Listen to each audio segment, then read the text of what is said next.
Si esta doctrina, la doctrina de la liberación, fue nueva hace 2000 años, no debería ser nueva hoy. Y sin embargo hay muchas iglesias evangélicas, algunas conservadoras, algunas pentecostales, algunas independientes, donde esta doctrina jamás ha sido predicada.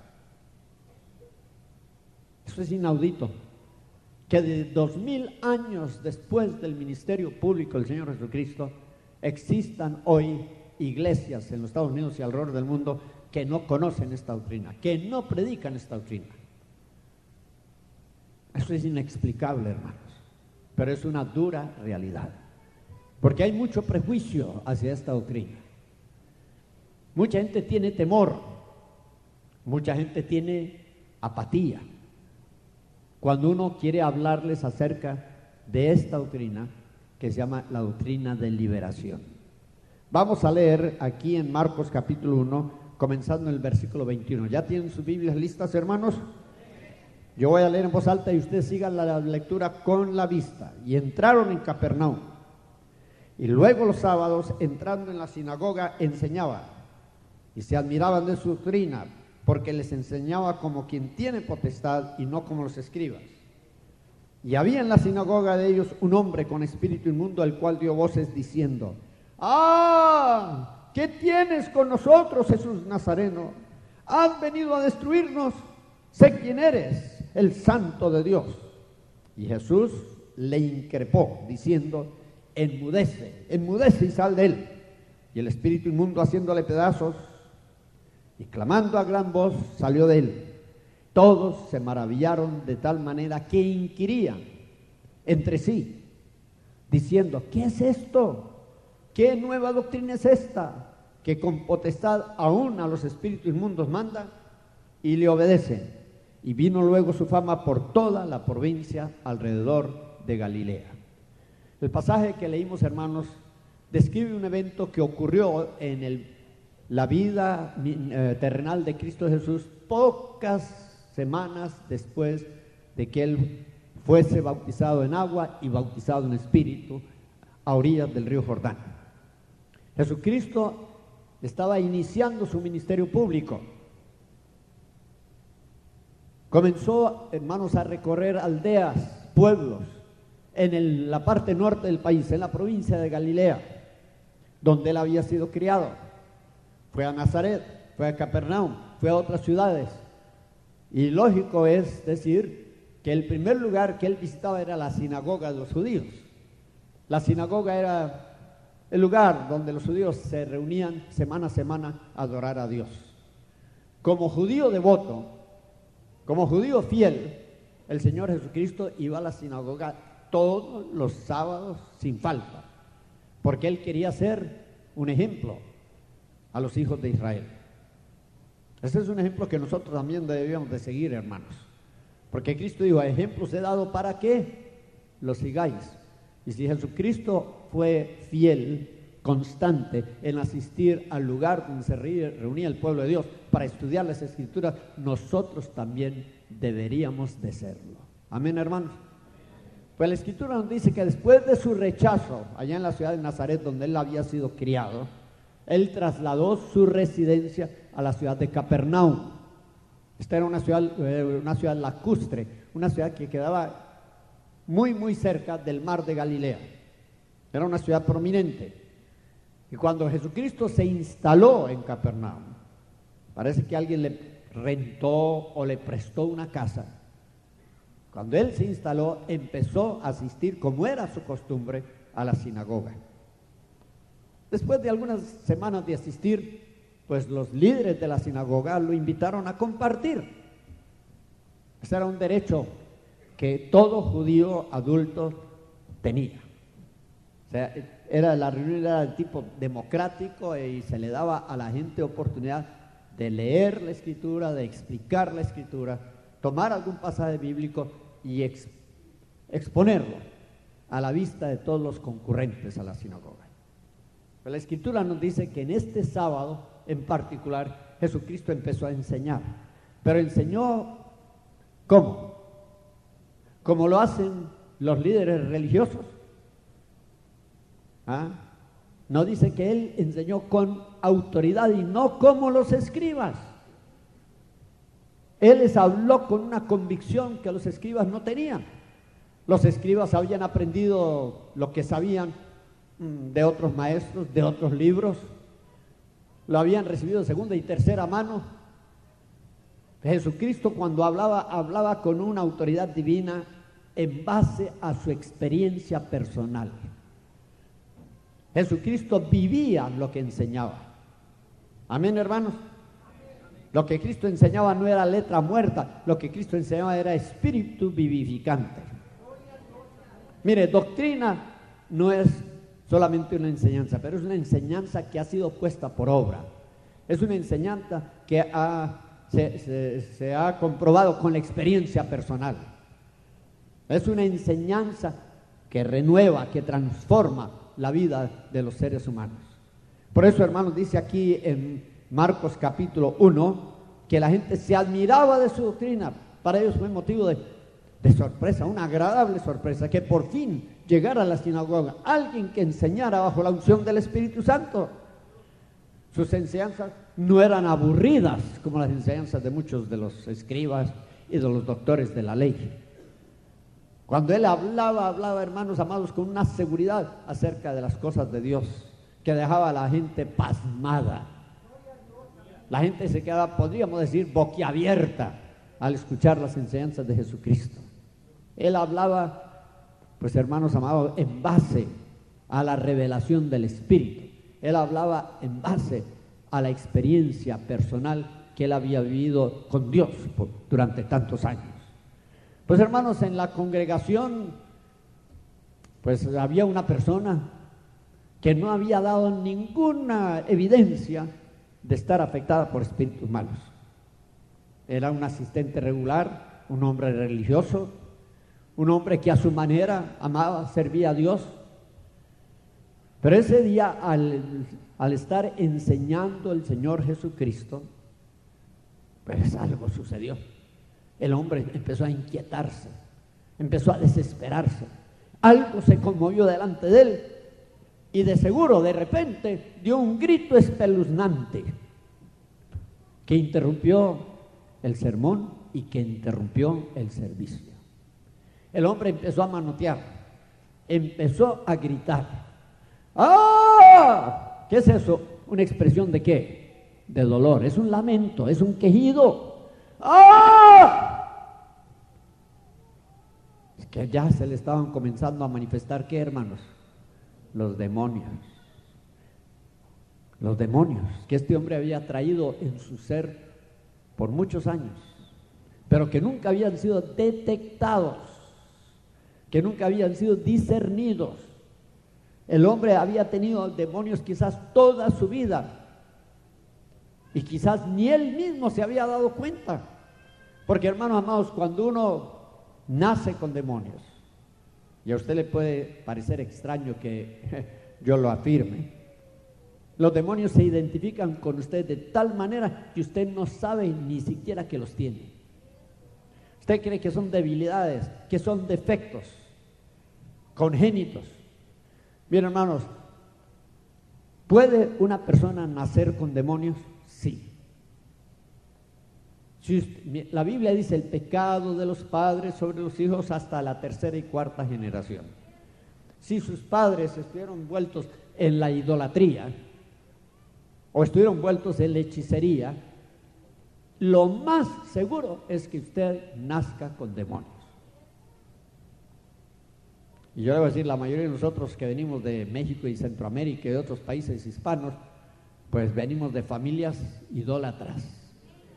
Aunque la idolatría haya sido practicada bajo un manto cristiano. Adoramos imágenes, aunque ellos dicen no las adoramos, sino que las veneramos. Pero es la misma cosa, porque se le ponen candelas y se le ponen flores y se reza delante de ellos. Se les guarda pues una admiración, se les endiosa, se les atribuyen ciertos poderes sobrenaturales. Es idolatría. Tal vez no estamos adorando a Osiris o Astarot o Baal o algunos de los dioses antiguos. Tal vez estamos adorando, ya saben, a la guadalupana. Si somos guatemaltecos, al Cristo de Esquipulas. Y si somos hondureños, a la Virgen de Suyapa. Si somos colombianos, a la Virgen de Chinquinquirá. Por allá hay algunos colombianos, saben de qué estoy hablando. Cada país tiene sus dioses. Y hermanos amados, por medio de la idolatría, los demonios se infiltran en el linaje familiar y son transmitidos de una generación a otra. Amén. Nuestros padres, abuelos, bisabuelos, tatarabuelos y recontrabuelos nos dejaron una herencia, y no una herencia consistente en dinero, sino en demonios, ¿sí? Porque al morir ellos, los demonios que ellos tenían buscan algún miembro de la familia en el cual se puedan incrustar. Vienen y hacen nido dentro de nosotros. Mire, una de las razones más poderosas de una infección demoníaca en la América Latina es que muchos, si no, por no decir la mayoría de las personas en los países hispanos nacieron como fruto del pecado de la fornicación. Si usted fue concebido en un acto sexual antes del matrimonio o fuera del matrimonio, usted es hijo de pecado. Y desde el momento que fue concebido, usted nació con demonios.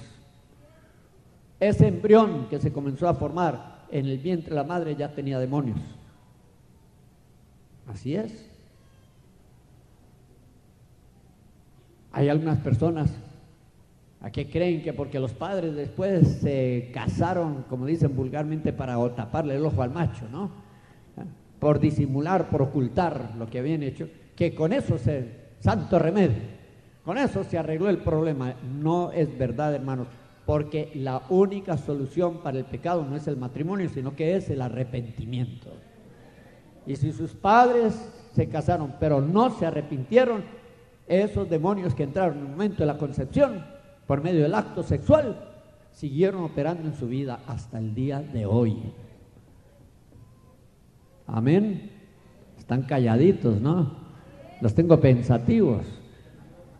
Porque sin querer ofender a nadie, un porcentaje elevado de los que están aquí en esta noche, que vienen de otros países y aún de aquí de los Estados Unidos, son hijos de fornicación. Y no saben ustedes que la Biblia dice que el bastardo, que es el hijo de fornicación, no entrará a la congregación hasta la 10ª generación. Sobre él pesa una maldición. Y esa maldición tiene que ser abolida. Esa maldición tiene que ser cancelada antes de que los demonios salgan. Están calladitos, ¿no? Si no puede decir amén, diga ouch. No diga ay, ay, ay. Mire, esto es prueba, hermanos, de que muchos tienen demonios sin saberlo. ¿Sí? ¿No saben ustedes que uno de los espíritus que más se encuentra en Estados Unidos, pero no tanto en la América Latina, es un espíritu que se llama rechazo desde el vientre de la madre, hijos indeseados? Mire, si usted fue un hijo que no fue planificado, que vino así por un azar del destino, y sus padres al descubrir que su madrecita estaba embarazada empezaron a decir, yo no quiero este niño, que me va a echar a perder mis planes y que ahora ya no voy a poder estudiar y no voy a poder trabajar. Empieza un rechazo desde el vientre de la madre que usted tiene hasta el día de hoy. Por eso es que usted es un acomplejado. Usted tiene un espíritu de rechazo, un espíritu de abandono, porque desde el vientre su madre o su padre lo rechazó. Y cuánto más si intentaron abortarlo y no lo lograron. Muchas personas fueron atacados en el vientre de la madre, se hicieron se hicieron esfuerzos por abortarlo, pero no lo lograron, porque Dios protegió a esa criatura. Pero lo malo es que esas acciones delictivas, porque el aborto es crimen, el aborto es un homicidio, el intento de aborto es un pecado mortal, abre las puertas ¿a qué? A una operación de demonios en su vida. Amén, hermanos. No se haga el inocente entonces. No me haga carita de ángel. Porque es muy probable, hermanos, de que usted trae demonios desde su nacimiento. Y no vaya a pensar que porque en un culto usted levantó la mano y dijo, yo acepto a Cristo, que con eso los demonios salieron, ¿no? Yo sí conozco personas que fueron liberadas en el momento que se convirtieron a Dios, pero hubo en ellos un profundo arrepentimiento, cayeron postrados delante de Dios, gimiendo, clamando. Dios hizo un milagro en sus vidas.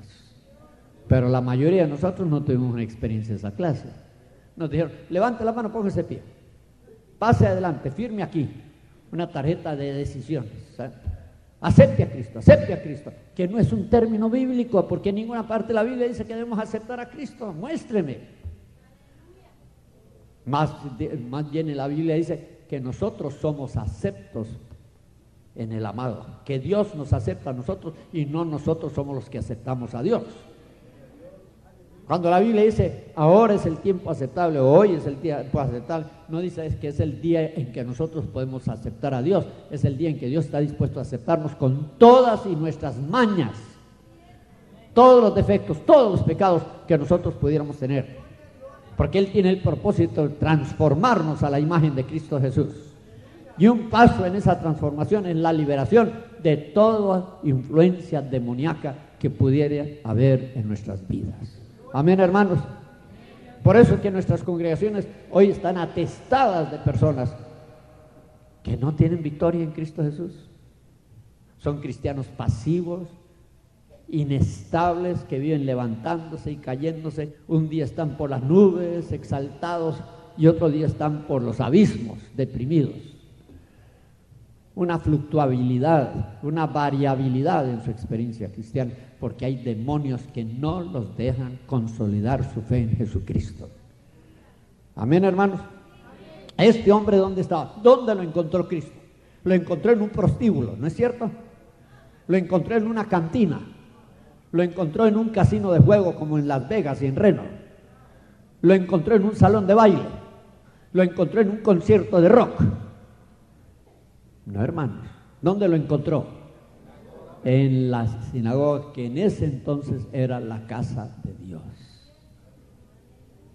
El hombre era religioso, tal vez un hombre de una alta moralidad, y sin embargo, ¿qué tenía? Dígale usted, ¿qué tenía? Demonios. Y a la presencia de Cristo Jesús, los demonios tuvieron que reaccionar. Es que los demonios no toleran la presencia del Señor Jesucristo. La presencia del Espíritu Santo en Jesucristo, en cualquiera de sus siervos, irrita a los demonios. Los demonios reaccionan con impaciencia, reaccionan con angustia cuando el Espíritu Santo está presente en un lugar. Amén, hermanos. El hombre empezó a clamar, ¡ah! ¿Qué tienes con nosotros? Plural. Jesús de Nazaret. Jesús Nazaret. Yo quisiera preguntarle, hermanos, ¿qué son los demonios? ¿Cuántos saben lo que son demonios? En Lucas 4:33, si ustedes quieren buscar el versículo, encontramos la misma historia en forma abreviada, donde dice que este hombre tenía el espíritu de un demonio inmundo. ¿Qué tenía este hombre? Tenía demonios, no uno, sino varios. Solo que allí el espíritu se llama espíritu de demonio inmundo.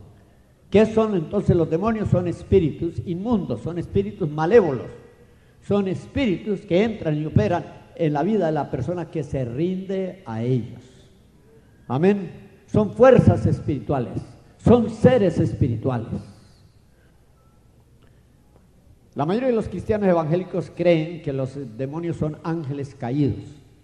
Yo no puedo probar eso por la Biblia. Si usted me pregunta, ¿y qué son los demonios? Yo sé que son espíritus, y sé que son mis enemigos, y sé que son crueles, y que son tenaces, y que son malignos, pero yo no sé dónde originaron.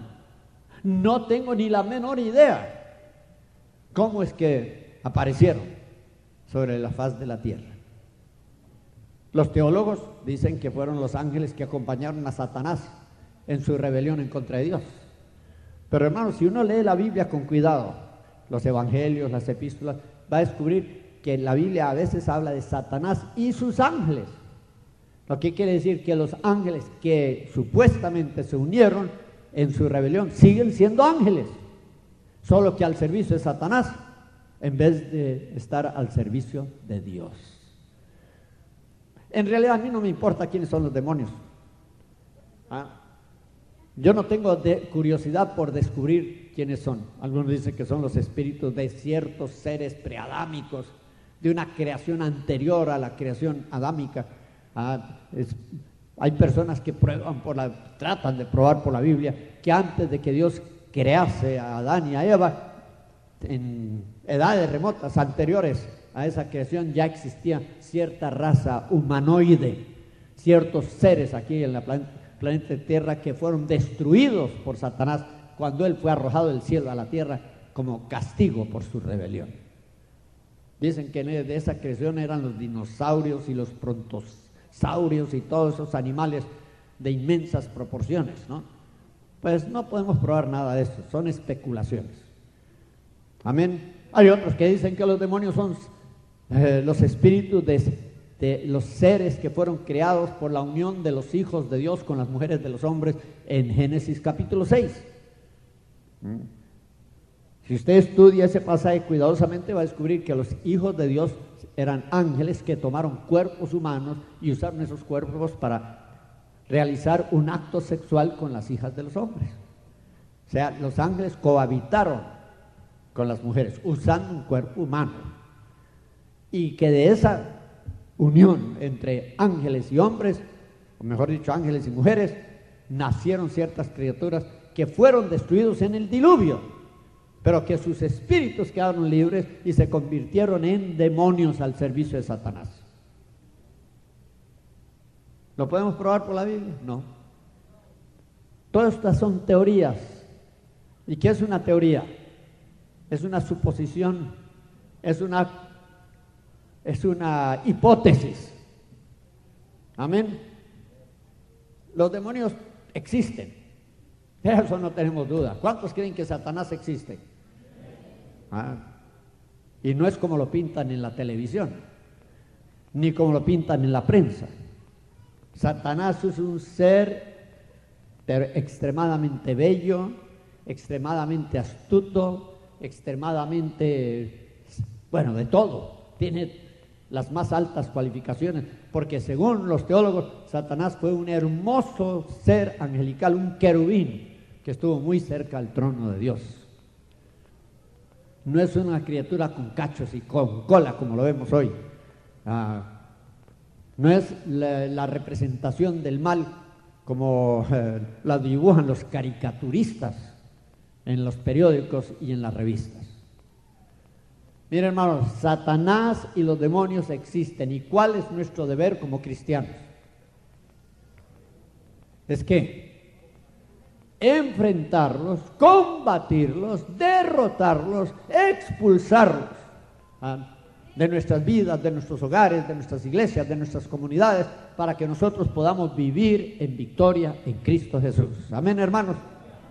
Este hombre tenía demonios. ¿Y cuántos demonios tenía? La Biblia no dice cuántos eran, pero eran varios.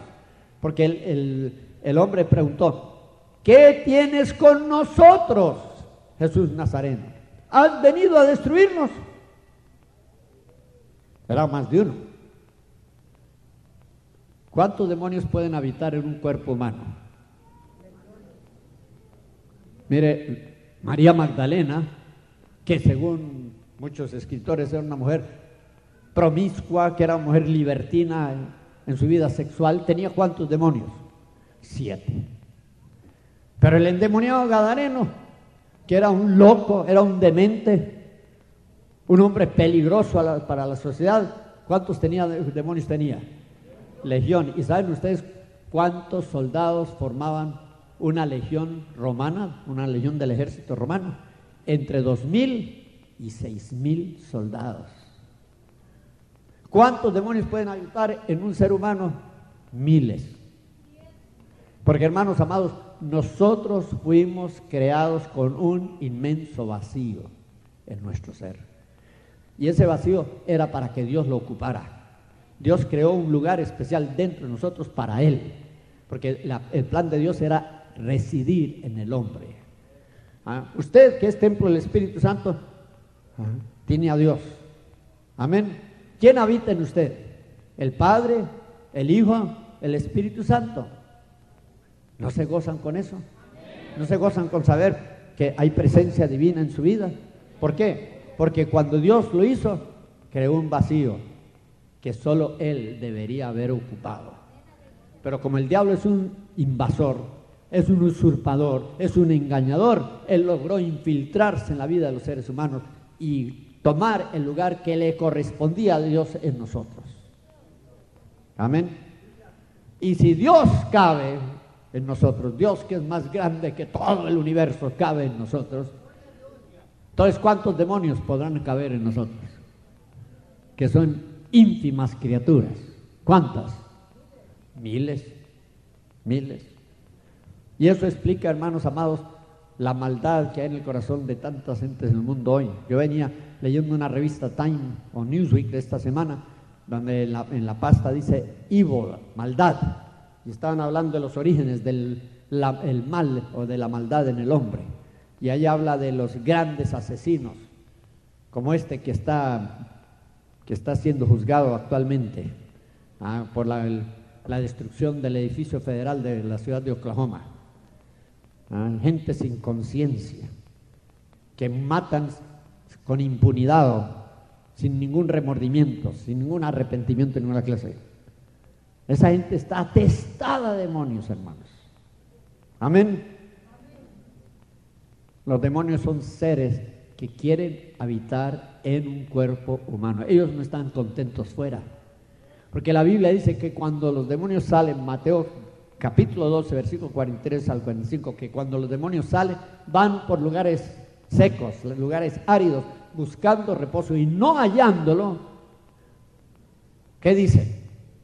Volveré a mi casa. ¿Cuál es la casa? El cuerpo humano. Voy a volver al mismo cuerpo de donde fui echado. Y vienen y revisan, vienen y examinan, encuentran la casa limpia, barrida, adornada. ¿Y qué hacen? Van e invitan a otros, como decimos en Centroamérica, piorcitos, más malévolos, más sanguinarios. Va e invita a 7 y juntos ocupan la casa, que aunque limpia, barrida y adornada, estaba vacía porque no había presencia de Dios en esa casa. En vez de uno, la persona resultó con ¿cuántos? Con 8. Eso es solo un ejemplo. Hermanos, este hombre de la sinagoga tenía varios demonios. ¿Qué tienes con nosotros? Jesús Nazareno. Vamos a descubrir, hermanos, al leer la Biblia, que los demonios son seres inteligentes, que tienen personalidad. Y la personalidad está compuesta de mente, de voluntad y de corazón, que es el asiento de nuestras emociones. Por ejemplo, aquí dice, ¿qué tienes con nosotros, Jesús Nazareno? Eso demuestra que estos demonios conocían a quién, Jesús, aunque nunca lo habían visto antes.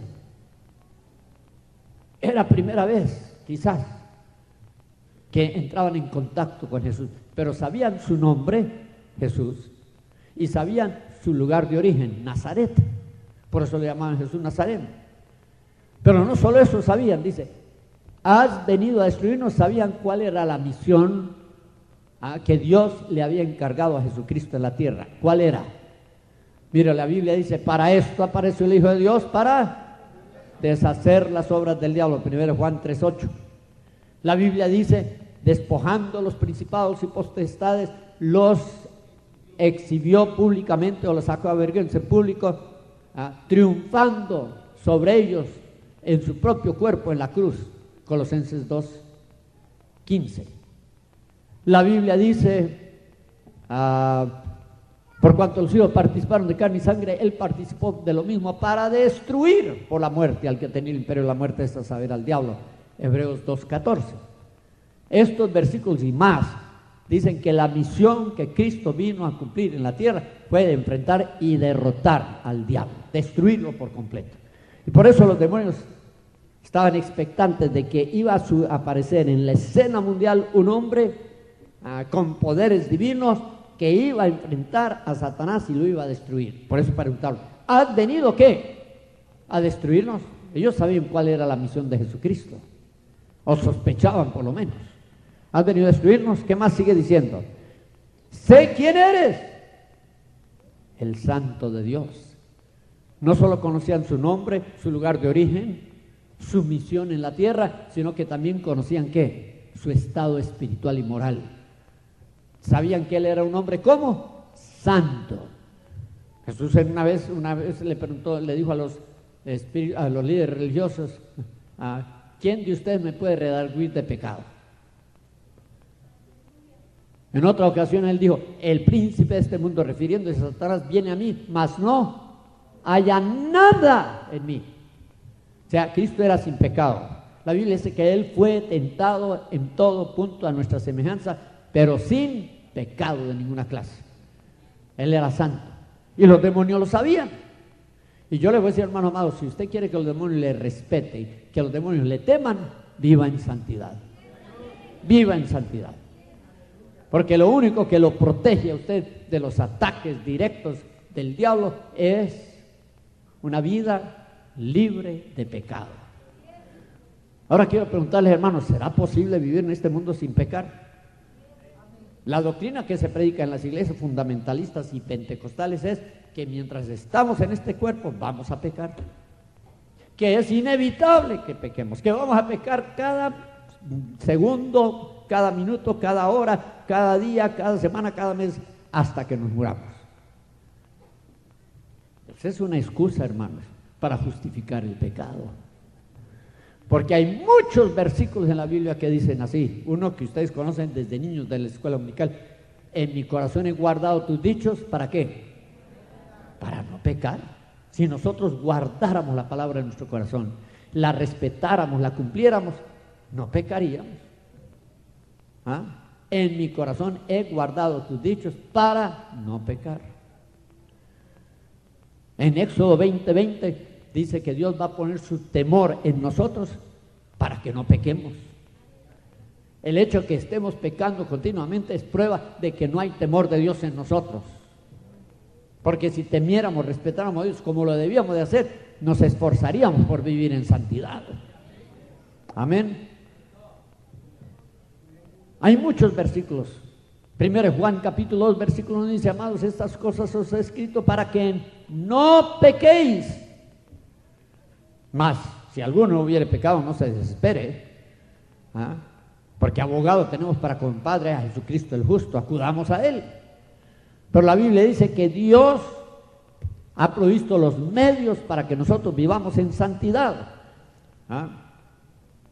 Lo que pasa, hermanos, es que no los estamos usando. Y vivimos pecando y pecando y pecando, y esa es la razón por la cual el diablo hace una obra devastadora en nosotros. Amén, hermanos.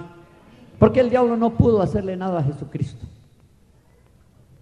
Él dice, príncipe de este mundo viene a mí, mas no haya nada en mí. El diablo trató de miles de maneras diferentes de invadir a Cristo, de derrotar a Cristo, pero no lo pudo hacer. Hasta la hora que Dios había fijado, cuando Él iba a la cruz a dar su vida en propiciación por los pecados de la humanidad. Amén. Miren, hermanos, los demonios son seres que nos van a perseguir toda nuestra vida, buscando una oportunidad. ¿Para qué? Para entrar y para operar en nosotros. ¿Y qué es lo que le abre puertas a Satanás? Dígale usted. El pecado. Y si en su vida hay pecado inconfeso que usted no quiere confesar ni abandonar, por ahí se va a meter el diablo. Por ahí. La Biblia dice, aportillarás el vallado y morderále la serpiente. Dios, es cierto, construye alrededor de nosotros un cerco, un muro de contención, un muro de fuego para repeler los ataques del diablo. Pero nosotros con nuestra vida pecaminosa echamos abajo ese cerco. Por eso dice, aportillarás el vallado. Se rompe, se cuartea ese muro y entonces la serpiente, que es la serpiente antigua, que se llama diablo y Satanás, entra y muerde. Y al morder, inyecta su veneno en nosotros. Mira, hermano, la protección de Dios sobre nuestras vidas no es cosa automática. La protección de Dios es condicional. ¿Cuántos conocen ese versículo que dice, el ángel de Jehová acampa alrededor de los que le temen? ¿Y qué? ¿Cuál es la condición que Dios ha impuesto para que el ángel nos defienda, nos proteja? Acampa alrededor de los que le temen. ¿Y usted sabe qué es el temor de Dios? Temer a Dios no es tenerle miedo, es tenerle un extraordinario respeto, un temor reverencial, un miedo reverente. La Biblia dice que el temor de Jehová es aborrecer lo malo. La Biblia dice que el temor de Jehová es apartarse del mal. La persona que teme a Jehová es una persona que va a odiar el pecado y se va a apartar de él. ¿Acaso no dice Proverbio 28? Que el que esconde su pecado no prosperará más el que lo confiesa, y además de eso, ¿qué? Se aparta de él, hallará misericordia. Lo malo hoy, hermanos, es que contemporizamos con el pecado, jugamos con el pecado.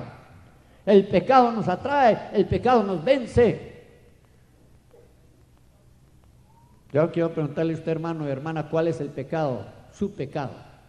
Porque el pecado de unos no es el pecado de otros. Hay algunos que su pecado es el amor al dinero. Hay otros que su pecado es la lascivia, la lujuria, la concupiscencia. Hay otros que su pecado es la pereza. Y otros que es la mentira.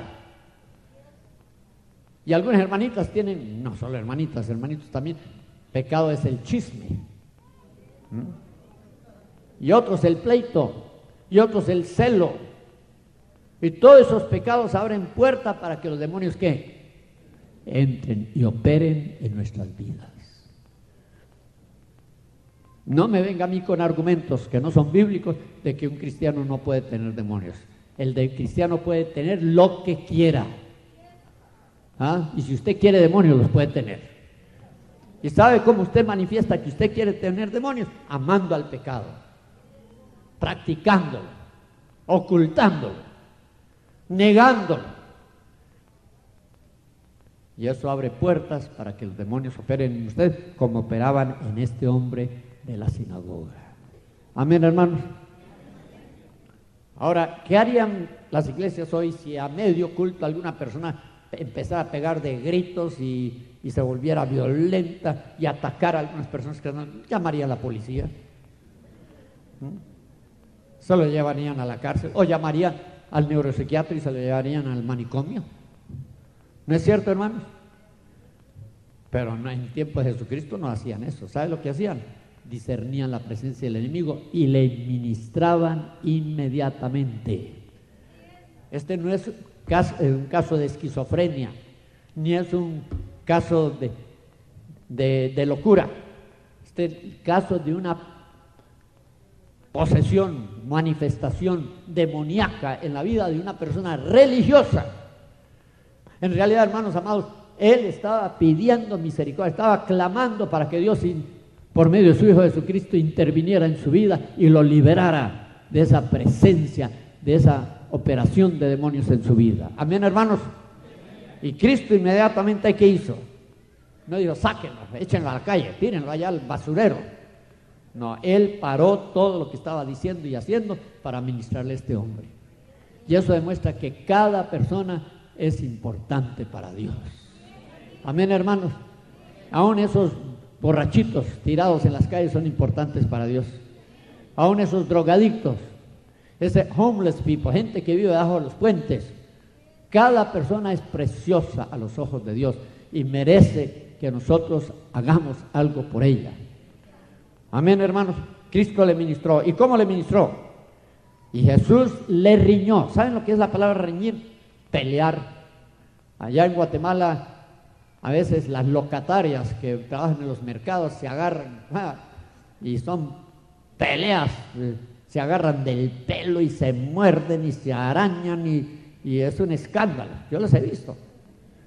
También he visto a borrachos que en la calle están, que se caen, pero se agarran, hermano, a puñetazos y a patadas, y es una riña callejera. Pues, hermanos, dice que Jesucristo entabló una riña con el diablo por el alma de este hombre. ¿Entiende eso? En la versión que usted dice, creo que dice, que usted usa, dice que le increpó, pero en la versión que yo uso, que es la antigua, dice que riñó con él. Riñó con él. Y me gusta, porque Jesucristo estaba dispuesto a pelear con el diablo por un alma necesitada de Dios. Amén. Se puso a pelear, lo reprendió, lo increpó y le dijo que sal de él, enmudece y sal de él. Y hermanos amados, ¿qué hizo el demonio? Pues dijo, me voy a tener que ir, pero le voy a dar a este la última tunda, lo voy a revolcar, lo voy a somatar. Dice que lo tiró al suelo, lo hizo pedazos, lo sacudió con violencia, lo derribó en medio de la congregación, lo dejó maltrecho, lo dejó medio muerto. Y el demonio tuvo que salir ante la autoridad de Cristo Jesús, tuvo que salir clamando a gran voz, hermanos. Eran gritos desgarradores que él daba al demonio al salir de este hombre. Y por fin quedó exánime, quedó exhausto. Quedó libre de esa presencia demoníaca. Y la gente nunca habían visto. Usted imagínese que esto ocurriera en una iglesia de estilo episcopal, luterana, iglesias donde, mire, hermano, no se oye caer ni siquiera un alfiler, un orden, un respeto. Ahí nadie dice amén, ni aleluya, ni gloria a Dios. Pues eso pasó en la sinagoga y la gente estaba. Y empezaron a preguntar entre sí, ¿qué es esto? ¿Qué nueva doctrina es esta? Que con autoridad. Mire, hermano, la doctrina que Cristo estaba predicando ese día en la sinagoga era la doctrina que describía la autoridad que Dios está dispuesta a delegar, que Dios está dispuesta a conferir al hombre. ¿Sobre quién? Sobre Satanás. ¿Por qué es que los demonios no se manifiestan en la iglesia de hoy? Porque no se predica esta doctrina. Yo asistí a un seminario aquí en California, allá en el sur del estado, en Los Ángeles. Estuve 3 años en intensos estudios bíblicos y nunca se me dio una clase sobre demonología, no se me habló de la autoridad del creyente sobre Satanás, no se me habló de las ciencias ocultas, no se me habló de liberación ni de sanidad. Yo me fui al campo misionero ignorante de todas estas cosas para irme a enfrentar al diablo sin saber quién era. Sí, tuve que aprender en base a la experiencia personal. Y hoy hay muchos pastores que les da miedo hablar del diablo. Dicen, si hablamos del diablo lo vamos a atraer. Mejor ignore al diablo y él nos va a ignorar a nosotros. No es así, hermanos. Porque el diablo es un enemigo implacable que nos va a atacar, querramos o no querramos. Y yo le voy a decir, hermano, la Biblia dice, mi pueblo fue llevado cautivo. ¿Y por quién? Por Satanás. ¿Por qué? Porque le faltó conocimiento. La ignorancia es una de las armas poderosas del diablo. Muchos cristianos hoy, quizás la mayoría de los cristianos hoy, están sumidos en la ignorancia, sean soldados que puedan enfrentar al diablo con todas las posibilidades de triunfar en Cristo Jesús. Amén, hermanos. ¿Cuántos quieren ser libres? ¿Y cuántos quieren ser usados por Dios para libertar al pueblo de Dios? ¿Cuántos quieren involucrarse en la guerra espiritual? Hemos sido demasiado pasivos hemos sido demasiado apáticos, hemos sido demasiado indiferentes, hemos dejado que el diablo nos robe todo, que nos robe nuestra familia, que nos robe nuestra salud, que nos robe nuestras finanzas, que nos robe nuestra paz, que nos robe todo. Y es tiempo, hermanos, que nos levantemos y reclamemos nuestros derechos en Cristo Jesús. Amén. Usted como cristiano tiene derecho a ser libre, ¿sí o no? Tiene derecho a ser sano, ¿sí o no? Tiene derecho a ser próspero, ¿sí o no? Mira, hermanos, yo estoy convencido que el pueblo cristiano regenerado, bautizado por el Espíritu Santo, debía ser el pueblo más feliz de la tierra. Deberíamos ser libres, deberíamos ser sanos, deberíamos ser prósperos, deberíamos tener abundancia de todos los bienes materiales y espirituales, debemos vivir en victoria constante sobre Satanás, porque la Biblia dice: más a Dios gracias que nos da la victoria por Cristo Jesús Señor nuestro. Antes en todas estas cosas hacemos más que vencer por medio de aquel que nos amó, y vosotros le habéis vencido porque mayor es el que está en vosotros que el que está en el mundo, y ellos le han vencido por la sangre del Cordero y por la palabra del testimonio, etcétera, etcétera. Nosotros somos llamados a vivir en victoria, hermanos. Pero para lograrlo tenemos que aprender a enfrentar, a combatir a Satanás hasta vencerlo por medio del nombre de Jesucristo. Amén, hermanos. ¿Qué nueva doctrina es esta? Mire, Jesucristo dijo en alguna ocasión, y ustedes saben el texto en Mateo 28, toda potestad me es dada, ¿dónde? En el cielo y en la tierra. Dios le confirió a él, a su Hijo, toda potestad. Y Cristo exhibió esa autoridad durante los días de su ministerio terrenal. ¿Cómo la exhibió? Perdonando el pecado. Él tenía potestad de parte de Dios de perdonar el pecado. Amén, hermanos. ¿Se acuerdan ustedes en varias ocasiones que Él perdonó? Cuando le trajeron a aquel hombre cargado por 4, y lo depositaron delante de Él. Allá en Capernaum también tuvieron que romper el techo de la casa donde Él estaba predicando y ministrando para bajarlo con lazos a depositarlo a los pies de Cristo Jesús. ¿Qué le dijo Cristo? Fue lo primero que le dijo: hijo, tus pecados te sean perdonados. Y los escribas dijeron inmediatamente: este hombre es un blasfemo, blasfemias, dice. Solo Dios puede perdonar el pecado. ¿Tendrían razón, sí o no? Sí, solo Dios puede perdonar el pecado. Pero es que Dios estaba delante de ellos en la persona de Jesucristo, y ellos no lo sabían. Pero no solamente Dios puede perdonar el pecado, Él puede delegar ese derecho a otros. ¿Se acuerdan la noche de la resurrección? Cuando Cristo se apareció a los discípulos que estaban reunidos a puerta cerrada por temor a los judíos, Jesucristo le dijo: pasa a vosotros. Después sopló, les impartió el Espíritu Santo y le dijo: a los que les remitieres los pecados les serán ¿qué? Retenidos. Y a los que les retuvieres los pecados les serán retenidos. ¿Qué les estaba dando? El derecho, la autoridad legal de perdonar el pecado. Y tú y yo también tenemos ese derecho hoy, hermanos. Miren, mucha gente vive bajo culpa, bajo condenación, porque no ha habido una persona que llegue y le diga: yo te perdono en el nombre de Jesucristo, yo remito tu pecado al Padre para que Él lo perdone y lo cubra con la sangre de su Hijo Jesucristo. Y la gente vive acusada y acusada por el diablo por meses, por años. No puede levantar la cabeza en victoria porque está bajo un manto de condenación. Hay un espíritu de culpa que está operando en ellos. Amén, hermanos. Amén. Cristo también exhibió su autoridad sobre la enfermedad. ¿Cuántas personas, hermanas, no sanó? Y de enfermedades graves, enfermedades avanzadas, enfermedades de tipo mortífero. Él las sanó. Y tenemos nosotros ese mismo derecho, tenemos esa misma potestad, sí, hermanos. Jesucristo le dijo a sus discípulos: pondrán las manos sobre los enfermos y ¿qué? Tal vez de pronto, si Dios quiere, sanarán. No dice pondrán las manos sobre los enfermos y sanarán. Esa es una autoridad que Dios nos ha delegado en Cristo Jesús.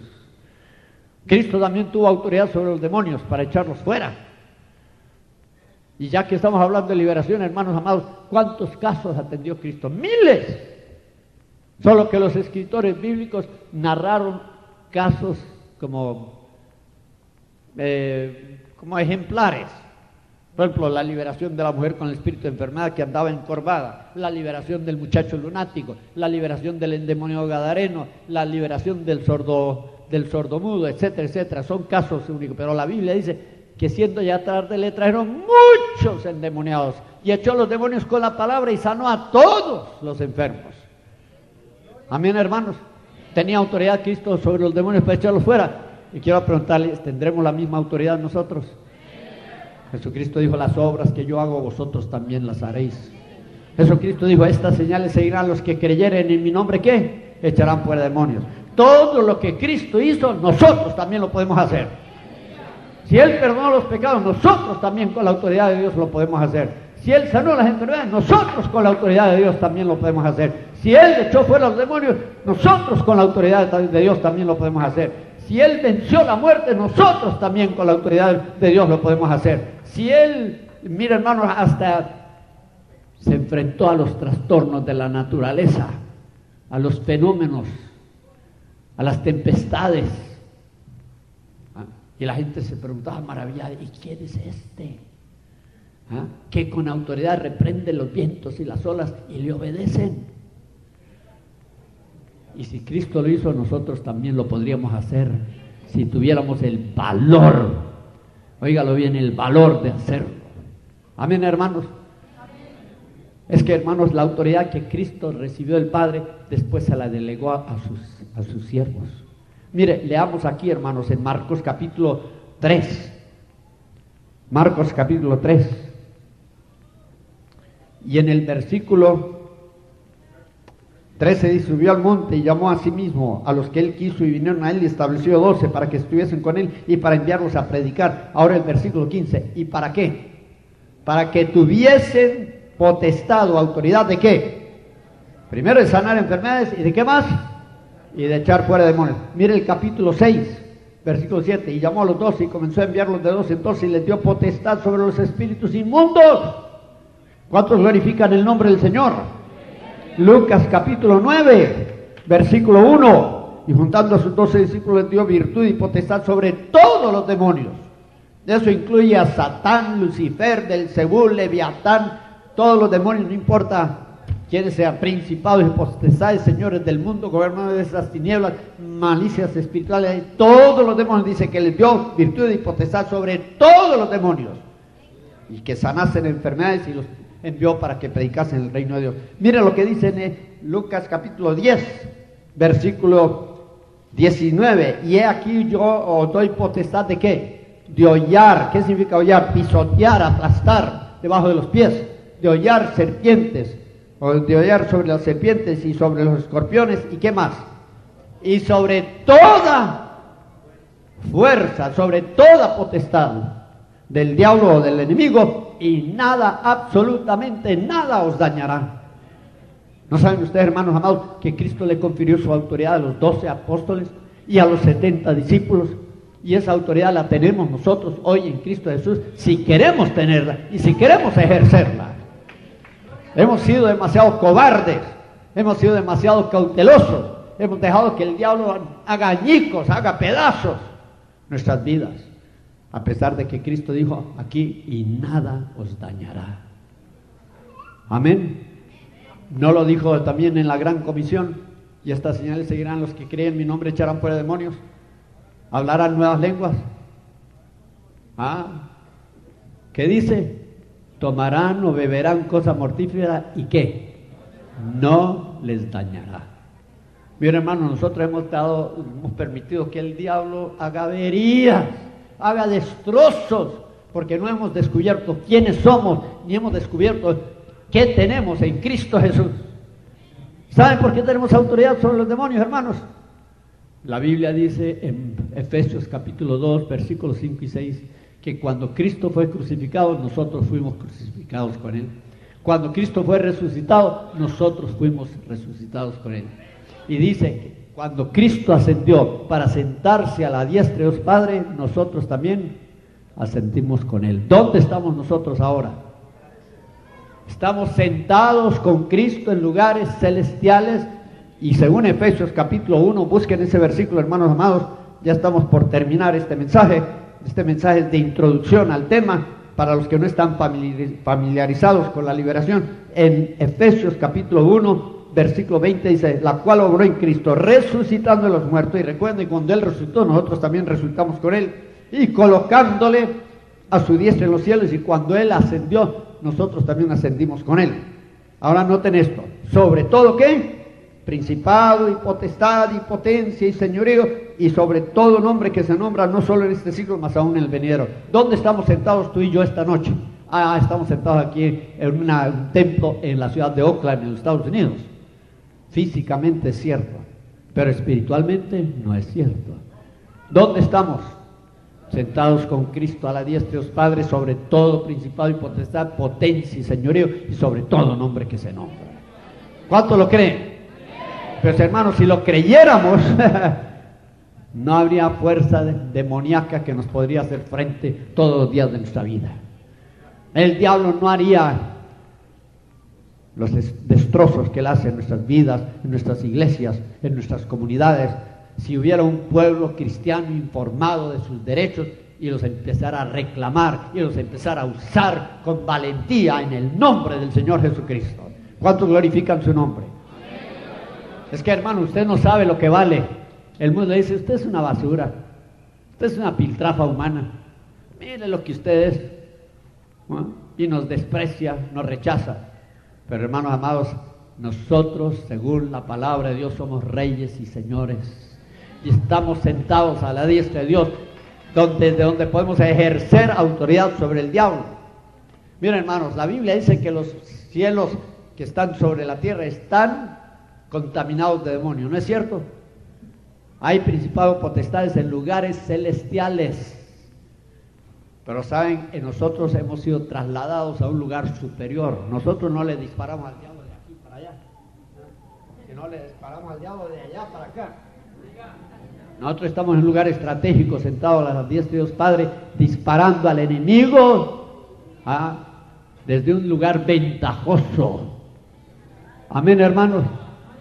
Es que usted tiene que comprender lo que es, lo que vale. Usted tiene que entender dónde está con Cristo Jesús sentado a la diestra de Dios Padre. Y la Biblia dice en Primera de Pedro capítulo 3, versículo 22, que por estar usted en Cristo, usted está sentado a la diestra de Dios, estando sujetos a Él, a Jesucristo, y por lo tanto a nosotros, los ángeles y las potestades y las virtudes. Amén, hermanos. ¿Quiénes se nos sujetan en el nombre de Cristo Jesús? ¿Quiénes se nos sujetan en el poder del Espíritu Santo? ¿Quiénes? Satanás y todos los demonios. Pero nosotros hemos permitido que el diablo haga lo que él quiera hacer con nuestras vidas, hermanos. Y eso es por un desconocimiento de la palabra de Dios. Ojalá que como resultado de este seminario usted salga convencido de lo que usted es, lo que usted tiene, lo que usted vale. Que usted salga convencido de lo que usted puede hacer en Cristo Jesús, en el poder del Espíritu Santo, para destruir el reino de Satanás y para establecer el reino de Dios aquí en la tierra. ¿Cuántos quieren ser mensajeros del reino? ¿Cuántos quieren ser sus emisarios? ¿Cuántos quieren ser sus enviados? ¿Cuántos de ustedes quieren juntamente con Dios establecer el reino de Dios en la tierra? Pues hermanos amados, tienen que aprender, tienen que descubrir lo que son y lo que valen en Cristo Jesús. Y la Escritura hoy nos enseña que de la autoridad que Cristo recibió del Padre, la ha delegado a su iglesia, y usted y yo somos parte de esa iglesia. Tenemos que reclamar esa autoridad y tenemos que utilizar esa autoridad donde quiera que el diablo levante cabeza. Nosotros no tenemos que ser víctimas, podemos ser victimarios del diablo. Amén, hermanos. Nosotros no tenemos que caer abatidos, nosotros podemos mantenernos en victoria constante sobre el diablo, sobre el mundo, sobre el pecado, sobre el vicio, sobre el error, sobre todos los enemigos del cristiano, en el poder del Espíritu Santo. ¿Cuántos se gozan en Cristo Jesús?